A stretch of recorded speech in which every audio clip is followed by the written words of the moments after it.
முதல் முயற்சி நம்மிடம் இருந்து. கோடை விடுமுறையில மணி விளையாண்டுக்கிட்டு இருந்தான். அவனுக்கு ரொம்ப போர் அடிச்சுட்டான் தனியா விளையாடுறதுனால. அதனால அவன் ஃப்ரெண்ட் ஆனா கவினை கூப்பிடுறதுக்கு அவங்க வீட்டுக்கு சைக்கிள் எடுத்துட்டு போனானா. அப்ப கவினுக்கு பந்தை வச்சு விளையாண்டுக்கிட்டு இருந்தானா.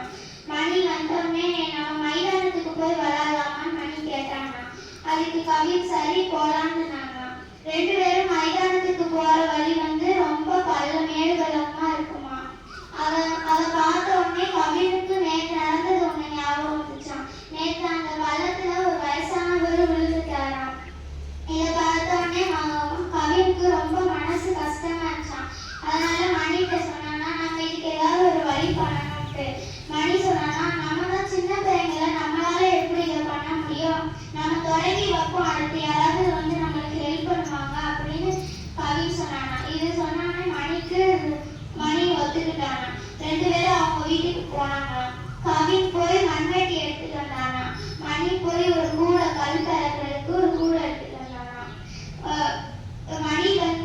கவின் அப்படியே சாலையோரத்துல இருக்கிற முதல்ல குப்பையெல்லாம் அந்த களத்துல உள்ள குப்பையெல்லாம் எடுத்துட்டாங்களாம். அதுக்கடுத்து கவின் சாலையோரத்துல இருக்கிற மண்ணை எடுத்து அந்த பள்ளத்துல போட்டாங்க.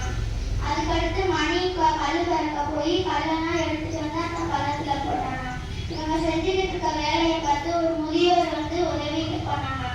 இப்படியே கொஞ்ச நேரம் போய்கிட்டு இருக்கிறத ஒரு பையன் பார்த்தானா. அவனும் ஒரு சாக்கு பை எடுத்துட்டு போய் அந்த கல்லெல்லாம் பெருக்கி கொண்டு வந்தானா. உங்களுக்கு ஹெல்ப் பண்றதுக்கு.